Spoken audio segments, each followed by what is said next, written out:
नमस्कार, मैं हूं संदीप राव जी। वर्कर्स यूनिटी की टीम इस समय टिकरी बॉर्डर पे है, जहां पे हरियाणा और पंजाब के किसान आकर के ये पूरे नेशनल हाईवे को उन्होंने ब्लॉक किया हुआ है 3 कृषि बिलों के खिलाफ। इन किसानों के साथ कुछ मजदूर संगठन भी आकर के जुड़े हैं, अपना समर्थन दिया है और वो आज हमारे साथ मौजूद हैं। इनसे हम बात करने की कोशिश करेंगे कि मजदूरों की क्या सहानुभूति है किसान आंदोलन के साथ और उनकी क्या मांगें इससे जुड़ती हैं क्या। तो आइए हम इन लोगों से बात करने की कोशिश करते हैं। हमारे साथ इनकलाबी मजदूर केंद्र पंजाब के सुरेंद्र सिंह हैं। इनसे हम बात करेंगे। मजदूरों यहाँ पे किसानों का एक जमावड़ा है और कहा यह जा रहा है कि जो मजदूर हैं उनको भी इसमें शामिल होना चाहिए। आप लोग मजदूर संगठन की तरफ से आए हुए हैं, मासा की तरफ से, तो आप लोग क्या अभी कोई मोर्चा वोर्चा टाइप का बनने की कोशिश हो रही है? क्या स्थिति है, थोड़ा सा आप डिटेल में बता दें। हम ये समझते हैं कि ये 3 जो कानून हैं और 2 जो ऑर्डिनेंस इन्होंने जारी किए हैं बिजली का और प्रदूषण के बारे में, ये अकेले किसानों के खिलाफ नहीं है, ना ही अकेले किसानों का मसला है। इसको जैसे पहले पंजाब के किसानों का मसला ऐसे ही प्रचारा जाता था, लेकिन ये सारे देश के लोगों का मसला है। क्योंकि हम जानते हैं कि जब ये कारपोरेटों के हाथ में सब कुछ सिलसिला चले जाएगा, उस समय जब हमारे पंजाब से ये 2 रुपये किलो आलू खरीदते हैं और 40 रुपये किलो मजदूर को शहर में 50 रुपये को मिलते हैं। हमारे देश का किसान जब 2 रुपये खेत से आलू बिकते हैं उस समय भी रोता है, और जब वो 40 रुपये बिकता देखता है तो उस समय भी रोता है। जब कर्जा चढ़ता है फिर भी रोता है, जब वो फांसी के लिए रास्ता तैयार करता है उस लिए भी रोता है। इसलिए हमको मालूम है कि जो मजदूर हैं वो कृषि के ऊपर कितना निर्भर हैं, मार्केटों के ऊपर कितना निर्भर हैं, और ढोआ ढुआई का जो सिलसिला है एफसी का सिलसिला है उसके ऊपर कितने निर्भर है, और कितने लाखों लोगों की जो बेरोजगारी का सवाल हमारे सामने खड़ा है। क्योंकि ये जो कॉरपोरेट हैं और मोदी का फाशीवाद है, ये असल में सबसे बड़ी जो सस्ती मार्केट भारत को बनाना चाहता है। अकेली वस्तुओं की मार्केट नहीं, ये सस्ती लेबर की मार्केट भी बनाना चाहता है। ये हमको मालूम है कि जो वर्ल्ड व्यापार जो संस्था है उसके तहत वे ये चलती है, इम्पीरियलिज्म के लेकी हैं। आपकी बात ठीक है, लेकिन जो मजदूर हैं वो क्या इस बात को समझ पा रहे हैं आप लोग? हमको ये मालूम है कि जिसी ढंग से नेशनल मीडिया ने प्रचार किया था, वो पहले बिहार के और यूपी के, यहाँ तक और भी देश के जो मजदूर किसान थे उनको समझ में नहीं बात आई थी।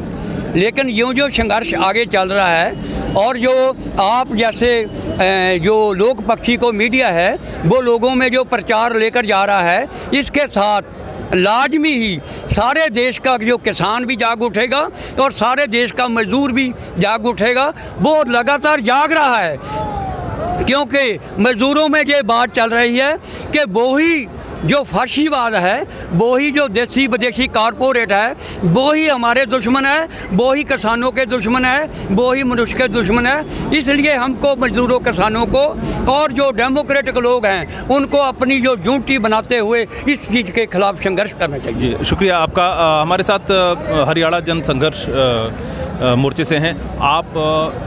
अपना नाम बताएं पूरा। मेरा नाम सोमनाथ है। सोमनाथ जी, ये बताइए कि मासा का जो आप लोग लेकर के आए हैं, क्या समर्थन दिया है, क्या योजना क्या है कुछ? हम समझते हैं कि आज जो ये 3 काले कानून, कृषि कानून पास किए गए हैं, इनका असर सिर्फ किसानों के ऊपर नहीं है, मज़दूरों के ऊपर भी सीधा असर है। और आज मोदी सरकार है, चाहे वो किसानों के खिलाफ कानून बनाए हैं चाहे मज़दूरों के, इसका एक ही टारगेट है कि कारपोरेट पूंजी को कैसे फ़ायदा पहुँचाया जाए। ये हर तरीके से सारी बाधाएँ हटा देना चाहते हैं कि पूंजीपतियों को, बड़े बड़े पूंजीपतियों को कैसे लाभ पहुंचाया जाए। जी। अब ये देख रहे हैं कि जो किसान वर्ग है, किसानों को और ज़्यादा कैसे लूटा जाए, इसके लिए पूरा बंदोबस्त इन्होंने काले कानून में किया है। जी, ये जो अभी मासा की तरफ से आप लोग आए हैं जो बैनर में है, तो क्या मासा सपोर्ट किया है, कोई कॉल दिया है क्या? उसके जो संबंधित यूनियन हैं वो कोई आगे कॉल देने वाले हैं? मासा ने शुरू से इसका समर्थन किया है। पीछे से जब से ये दिल्ली कूच का ये किसानों ने प्रोग्राम बनाया है, मासा ने शुरू से ही इसके समर्थन में कार्यक्रम लिए हैं। बीच में जितने भी कार्यक्रम आए हैं, चाहे भारत बंद का कार्यक्रम था, चाहे बीच में हड़ताल थी, सभी जगह मासा के जो घटक संगठन हैं इन तीनों काले कानूनों का विरोध करते रहे हैं। और बिजली जो ये कानून बनाया है इसका हम विरोध करते रहे हैं। और जो ये पराली के नाम पर जो बड़े बड़े जुर्माने करने का, प्रदूषण रोकने के नाम पर सरकार ने काम किया है, मासा इसका विरोध करता रहा है। जी, शुक्रिया सोमनाथ जी। हमारे साथ मासा के घटक संगठन के एक और हैं श्यामवीर शुक्ला। आप श्यामवीर जी बताइए कि आज का क्या मासा क्या संदेश लेके आया था और आगे क्या रणनीति बनी है? देखिए, मासा जो जब से ये कृषि कानून पास हुए हैं और 4 लेबर कोड जो मजदूर विरोधी लेबर कोड पास हुए हैं, तब से लगातार मासा जो है इसके विरोध में अभियान चलाता रहा है। किसान आंदोलन जब से ये शुरू हुआ है, जब से ये टिकरी बॉर्डर से और सिंधु बॉर्डर पे जो है किसान इकट्ठे हुए हैं, तब से लगातार मासा जो है किसानों की जो भी कॉल है, मासा में 15 संगठन जुड़े हुए हैं। कर्नाटक, तमिलनाडु, बंगाल, उत्तराखंड, यूपी, दिल्ली, हरियाणा, जगह जगह पे मासा ने जो है जो भी किसानों की कॉल आई है उस कॉल पे जो है प्रोटेस्ट किए हैं, मजदूरों को गोलबंद किया है, मजदूरों के बीच पंफलेट बांटे हैं, मजदूरों के बीच लगातार मासा के संगठन जो है प्रचार कर रहे हैं। मासा का ये मतलब मजदूर वर्ग जो है वो एक ऐसा वर्ग है जिसको पहले से ही पता है कि ये जो कृषि कानून है ये केवल किसानों के खिलाफ नहीं है, इसका सबसे ज़्यादा असर अगर पड़ेगा तो वो मजदूर वर्ग पे पड़ेगा। मासा के जो घटक संगठन हैं, क्या उन्होंने कोई तय किया है इनके समर्थन में, कुछ लामबंदी का कोई कॉल दिया है या देने वाला? अभी तक मासा जो कार्यक्रम कर रहा है, लगातार प्रोटेस्ट कर रहा है। जैसे गुड़गांव में जो है हीरो होंडा चौक से लेके वहाँ तक जो है मजदूरों का डीसी ऑफिस तक जो है मजदूरों का जुलूस निकला, डीसी ऑफिस पे जो है ज्ञापन दिया। भारत जो बंद था उसके सपोर्ट में जगह जगह प्रोटेस्ट किया। मासा आगे भी इस मामले को लेके कि मजदूर वर्ग जो है बतौर वर्ग जो है, मासा एक संगठन के तौर पे तो लगातार प्रोटेस्ट कर रहा है, मासा ये प्रयास कर रहा है कि मजदूर जो है एक वर्ग के तौर पे, देखो किसान है, किसान का अगर सही कारपोरेट पूंजी के खिलाफ लड़ाई है, कारपोरेट पूंजी के खिलाफ लड़ाई में किसानों का अगर कोई दोस्त है तो वो मजदूर ही है और वो प्रत्यक्ष तौर पर रोज जो है कारपोरेट पूंजी के जो है मार झेल रहा है। तो अब इस लड़ाई में मजदूर वर्ग का जो सपोर्ट है वो बहुत ज़रूरी है और वो सपोर्ट जो है यहाँ से हम चाहते हैं कि किसान संगठन भी मजदूरों का आह्वान करें कि वो इस लड़ाई में कारपोरेट पूंजी के खिलाफ उनके साथ कंधे से कंधा मिलाकर लड़े। और मासा भी मजदूरों का ये आह्वान करता है कि इस कारपोरेट पूंजी के खिलाफ जो है किसानों के इस आंदोलन का जो है सपोर्ट करें और जो मजदूर विरोधी बिल हैं उनका भी विरोध करें। कारपोरेट पूंजी ने तीनों के खिलाफ, समाज में जो उत्पादक वर्ग है, मजदूर, किसान और छात्र, नौजवान, तीनों के खिलाफ कोरोना का आपदा का अवसर बना के जो है अटैक किया है। तो इन तीनों के लिए मासा आह्वान करता है। शुक्रिया श्यामवीर जी। हमारे साथ मजदूर सहयोग केंद्र के अमित हैं। अमित, आप ये बताइए कि क्या मासा की तरफ से कुछ ऐसा या ट्रेड यूनियनों की तरफ से कुछ ऐसा संभावना है कि वो इस आंदोलन में, किसानों के आंदोलन में जुड़ करके अपनी भी वो जो 3 लेबर कोड 4 लेबर कोड है वो भी मांग को जोड़ करके एक दूसरा मोर्चा खोलें या इनके साथ सहयोग है, ऐसी कोई संभावना दिख रही है मासा की तरफ से या बाकी ट्रेड यूनियनों की तरफ से? जब ये 26 तारीख का हड़ताल लेबर कोड के खिलाफ कॉल किया गया था तो उसी समय किसान भी दिल्ली में पहुंचे। तो 26 नवंबर को ऐसा एक दिन था जब किसान और मजदूरों का आंदोलन एक ही साथ, बोला जाए, देश भर में एक माहौल बना है। उसके बाद किसान का आंदोलन लगातार चला, दिल्ली को घेर लिए किसान संगठन। तो इस संदर्भ में अगर बोला जाए कि अभी तक किसान आंदोलन का जो जुझारूपन है उसके समर्थन में मजदूरों का एक हिस्सा अभी सड़क पे उतरा है, सपोर्ट किया है।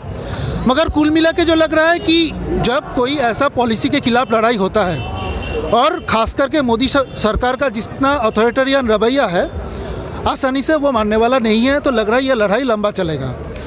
तो ये लड़ाई अगर लंबा चले, ये माहौल धीरे धीरे बन रहा है जहाँ पे कॉरपोरेट नीतियों के खिलाफ, खास करके ये कृषि बिल और लेबर कोड के खिलाफ एक साझा संघर्ष बनने का एक माहौल धीरे धीरे बन रहा है। तो जो सॉलिडारिटी का संघर्ष था कि किसान आंदोलन देश भर में फैल रहा है, मजदूर वर्ग की तरफ से किसान आंदोलन का सॉलिडारिटी में, सहयोग में कार्यक्रम लेने का एक दौर अभी तक चल रहा था।